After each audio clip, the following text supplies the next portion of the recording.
दोस्तों, स्वागत है आपका मेरे YouTube channel let's study with Poonam में, जिसमें हम जीके जीएस से रिलेटेड टॉपिक के बारे में चर्चा करते हैं और आपके लिए नए नए विषयों को खोज कर लाते हैं।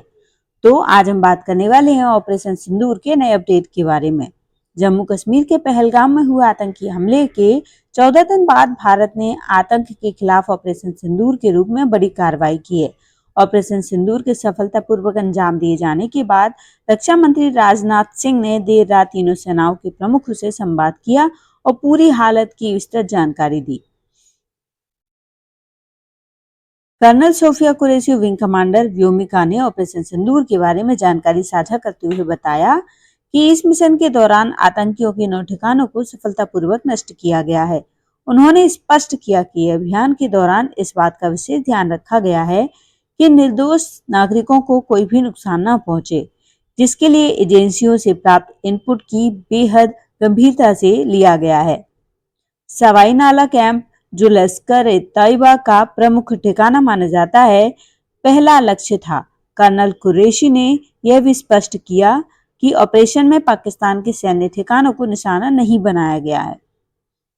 समाचार एजेंसी पीटीआई के अनुसार प्रतिबंधित आतंकी संगठनों जैसे मोहम्मद, लश्कर-ए-तैयबा और हिजबुल मुजाहिदीन के मुख्यालयों को निशाना बनाकर रात के समय 9 ठिकानों को विशेष रूप से कार्रवाई की गई। बहावलपुर, जो जैश ए मोहम्मद का ठिकाना है, मुरिद के, जो लश्कर-ए-तैयबा का मुख्यालय है, टेहड़ा कला, जो कि जैश ए मोहम्मद का अड्डा है, सियालकोट हिजबुल मुजाहिदीन का ठिकाना है, बरनाला लश्कर-ए-तैयबा का अड्डा है, कोटली जैश ए मोहम्मद का केंद्र है, कोटली हिजबुल मुजाहिदीन का प्रशिक्षण शिविर है, मुजफ्फराबाद लश्कर-ए-तैयबा का आतंकी शिविर है और मुजफ्फराबाद का ही दूसरा जैश ए मोहम्मद का संचालन केंद्र है।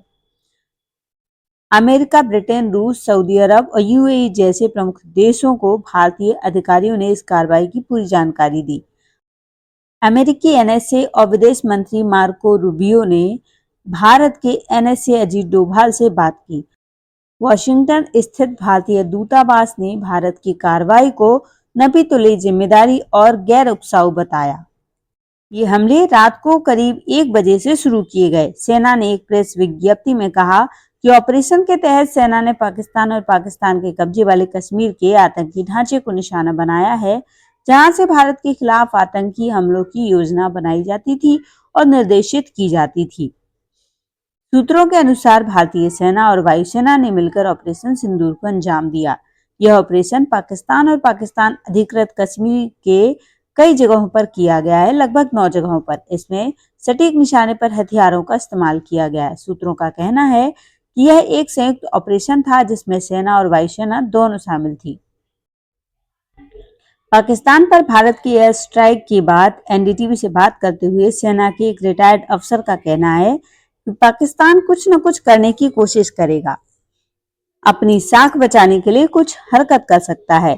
अगर सांकेतिक ही रहता है तो यह उसी के हित में रहेगा।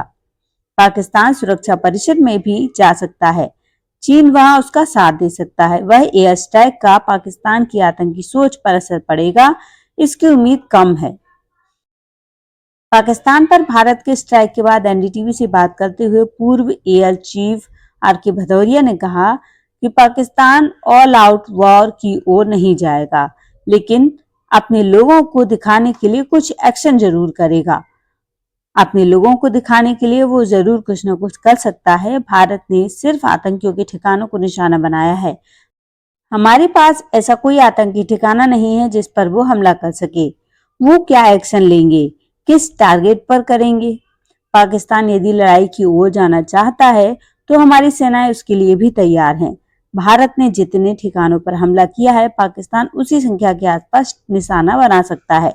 मेरा मानना है कि पाकिस्तान भारत के सैन्य बलों के ठिकानों को निशाना बना सकता है। हालांकि इस बातचीत के दौरान दोनों एक्सपर्ट ने यह भी कहा कि पाकिस्तान अगर ऐसी गुस्ताखी करे तो उसे माकूल जवाब देने के लिए हम पूरी तरह से तैयार हैं। पाकिस्तान अगर सीधे तौर पर हमले की कोशिश करता है तो यह जंग का ऐलान होगा, जिससे उसे भारी कीमत चुकानी पड़ सकती है। यदि पाकिस्तान डिप्लोमेट के जरिए आगे बढ़ता है तो इसका जवाब देने के लिए भारत ने पहले से ही तैयारी कर रखी है। तो दोस्तों, ऑपरेशन सिंदूर का ये अपडेट आपको कैसा लगा, कमेंट करके जरूर बताइए। यदि चैनल पर नए हैं तो चैनल को लाइक, शेयर और सब्सक्राइब जरूर करिए। धन्यवाद दोस्तों।